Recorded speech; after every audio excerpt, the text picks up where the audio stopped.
near to them. Already they seemed to be only a day's journey from the feet of the nearest. Dark and drear it looked, though there were patches of sunlight on its brown sides, and behind its shoulders the tips of snow peaks gleamed. "Is that the mountain?" asked Bilbo in a solemn voice, looking at it with big round eyes. He'd never seen a thing that looked so big before. "Of course not," said Balin. "That's only the beginning of the Misty Mountains, and we've got to get through or over or under those somehow before we can come into the Wilderland beyond.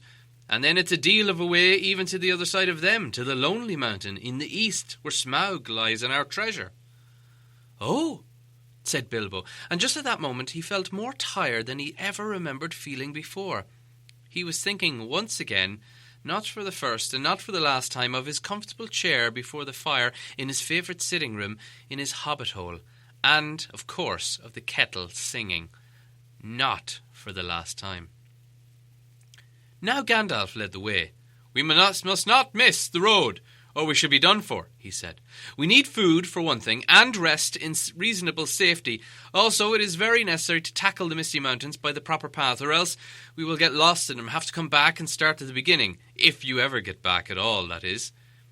They asked him where he was making for, and he answered, "You are come to the very edge of the Wild, as some of you may know. Hidden somewhere ahead of us is the fair valley of Rivendell, where Elrond lives in the last lonely house. I sent a message by my friends, and we are expected." That sounded nice and comforting, but they had not got there yet, and it was not so easy as it sounds to find the last homely house west of the mountains. There seems to be no trees and no valleys and no hills to break the ground in front of them, only one vast slope going up and up to meet the feet of the nearest mountain. A wide land the colour of heather and crumbling rock, with patches and slashes of green grass and moss green showing where water might be. Morning passed, afternoon came, but in all the silent waste there was no sign of any dwelling. They were growing anxious, for they saw now that the house might be hidden almost anywhere between them and the mountain. They came on unexpected valleys, narrow with steep sides that opened suddenly at their feet, and they looked down surprised to see trees below them and running water at the bottom. There were gullies that they could almost leap over, but they were deep with waterfalls in them. There were dark ravines that one could neither jump nor climb into. There were bogs, some of them green, pleasant places to look at, with flowers growing bright and tall, but a pony to walk there with a pack on its back would never come out again. It was indeed a much wider land from the ford to the mountains than ever you would have guessed. Bilbo was astonished. The only path was marked with white stones, some of which were small and others were half covered with moss or heather. Altogether it was a very slow business following the track, even guided by Gandalf, who seemed to know his way pretty well. His head and beard wagged this way and that as he looked for the little stones, and they followed his lead, but they seemed no nearer to the end of the search when the day began to fail. Tea-time had long gone by, and it seemed supper-time would soon do the same. There were moths fluttering about, and the light became very dim, for the moon had not yet risen. Bilbo's pony began to stumble over roots and stones in the near darkness. They came to the edge of a steep fall in the ground so suddenly that Gandalf's horse nearly slipped down the slope. "Here it is at last!" he called, and the others gathered around him and looked over the edge. They saw a valley far below. They could hear the voice of hurrying water in a rocky bed at the bottom. The scent of trees was in the air, and there was light on the valley side across the river. Bilbo never forgot the way they slithered and slipped in the dusk down that steep zigzag path into the secret valley of Rivendell. The air grew warmer as they got lower, and the smell of the pine trees made him drowsy, so that every now and again he nodded and nearly fell off, or bumped his nose on the pony's neck. Their spirits rose as they went down and down. The trees changed to beech and oak, and there was a comfortable feeling in the twilight. The last green had almost faded out of the grass when they came at length to an open glade not far above the banks of the stream. It smells like elves," thought Bilbo, and he looked up at the stars. They were burning bright and blue. Just then there came a burst of song, like laughter, in the trees. Oh, what are you doing? Where are you going? Your ponies need shoeing, the river is flowing. Oh, tra-la-la-la-lally there down in the valley. Where are you seeking and where are you making? The faggots are a-reeking, the bannocks are a-baking. Oh, trilla-la-la-lally, the valley is jolly, ah-ha. Oh, where are you going with beards all a-wagging? No knowing what brings Mr. Baggins and Ballin and Dwallin down into the valley in June, ha-ha.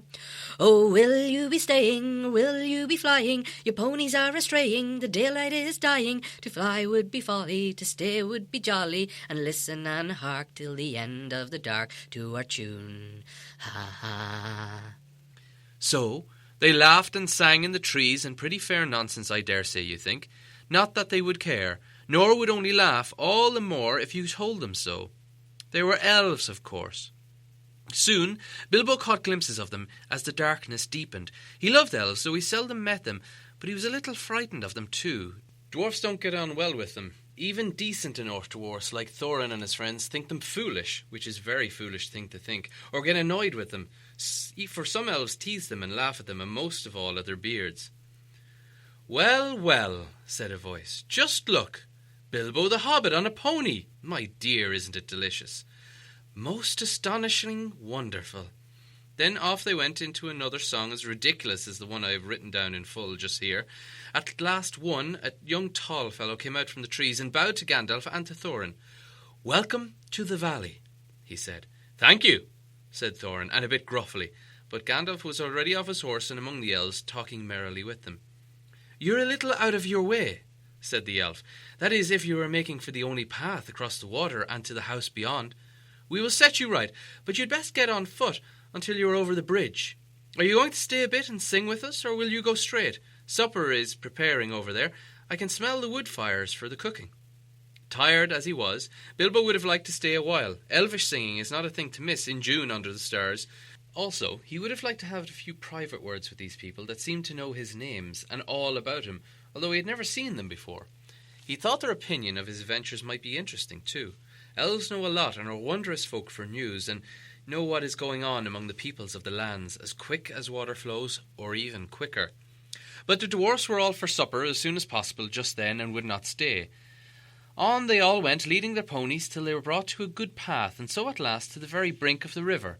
It was flowing fast and noisily, as mountain streams do of a summer evening, when sun has been all day on the snow far up above. There was only a narrow bridge of stone, without a parapet, as narrow as a pony could walk on, and over that they had to go, slow and careful, one by one, each leading his pony by the bridle. The elves had brought bright lanterns to the shore, and they sang a merry song as the party went. "Don't dip your beard in the foam, father," they cried to Thorin, who was bent almost onto his hands and knees. "It's long enough without watering it." "Mind Bilbo doesn't eat all the cakes," they called. "He's too fat to get through the keyholes yet." "Hush, hush, good people, and good night," said Gandalf, who came last. "Valleys have ears, and some elves have over merry tongues. Good night." And so at last they came to the last homely house, and found its doors flung wide. Now it is a strange thing, but things that are good to have and days that are good to spend are soon told about and not much to listen to, while things that are uncomfortable, palpitating, and even gruesome may take a good tale and take a good deal of telling anyway. They stayed long in that good house, 14 days at least, and they found it hard to leave. Bilbo would gladly have stopped there for ever and ever, even supposing a wish would have taken him right back to his hobbit hole without trouble. Yet there is little to tell about their stay. The master of the house was an elf friend, one of those people whose fathers came into the strange stories before the beginning of history, the wars of evil goblins and the elves and the first men in the north. In those days of our tale, there are still some people who had both elves and heroes of the north for ancestors, and Elrond, the master of the house, was their chief. He was as noble and as fair in face as an elf lord, as strong as a warrior, as wise as a wizard, and as venerable as a king of dwarfs, and as kind as summer. He comes into many tales, but his part in this story of Bilbo's great adventure is only a small one, though important, as you will see, if we ever get to the end of it. His house was perfect, whether you liked food or sleep or work or storytelling or singing or just sitting and thinking best, or a pleasant mixture of them all. Evil things did not come into that valley. I wish I had all the time to tell you even a few of the tales, or one of the two of the songs that they heard in that house. All of them, the ponies as well, grew refreshed and strong in a few days there. Their clothes were mended as well as their bruises, their tempers and their hopes. Their bags were filled with food and provisions, light to carry but strong to bring them over the mountain passes. Their plans were improved with the best advice, so the time came to Midsummer's Eve, and they were to go again with the early sun on midsummer morning. Elrond knew all about runes of every kind. That day he looked at the swords they had brought from the Troll's lair, and he said, "These are not troll make. They are old swords, very old swords of the High Elves of the West, my kin. They were made in Gondolin for the Goblin Wars. They must have come from a dragon's horde or a goblin plunder, for dragons and goblins destroyed that city many ages ago. This, Thorin, the runes name Orcrist, the goblin cleaver, in the ancient tongue of Gondolin. It was a famous blade. This, Gandalf, this was Glamdring, foe hammer that the king of Gondolin himself once wore. Keep them well, my friends." "Whence did the trolls get them, I wonder?" said Thorin, looking at his sword with new interest. "I could not say," said Elrond, "but one may guess that your trolls had plundered other plunderers, or come across the remains of old robberies in some hold in the mountains. I have heard there are still forgotten treasures of old to be found in the deserted caverns of the mines of Moria since the dwarf and goblin war." Thorin pondered these words. "I will keep this sword in honour," he said. "May it soon cleave goblins once again." "A wish that is likely to be granted soon enough in the mountains," said Elrond. "But show me now your map." He took it, and gazed long at it, and he soon shook his head, for he did not altogether approve of dwarfs and their love of gold, but he did hate dragons and cruel wickedness, and he grieved to remember the ruin of the town of Dale, its merry bells, the burnt banks of the bright river running. The moon was shining in a broad silver crescent. He held up the map, and the white light shone through it. "What is this?" he said. "There are moon letters here, besides the plain runes which say 5 feet, and the dwarf, door, and tree may walk abreast." What are moon letters?" asked the hobbit, full of excitement. He loved maps, as I've told you before. He also liked runes and letters and cunning handwriting, though when he wrote himself it was a bit thin and spidery. "Moon letters are rune letters, but you cannot see them," said Elrond. "Not when you look straight at them. They can only be seen when the moon shines behind them, or what is more, with the more cunning sort, it must be the moon of the same shape and season of the day that they were written. The dwarfs invented them, and wrote them with silver pens, as your friends would tell you. These must have been written on a midsummer's eve in a crescent moon a long while ago." What do they say?" asked Gandalf and Thorin together, a bit vexed, perhaps, that even Elrond should have found this out first, though really there had not been a chance before, and there should not have been a chance until, well, goodness knows when.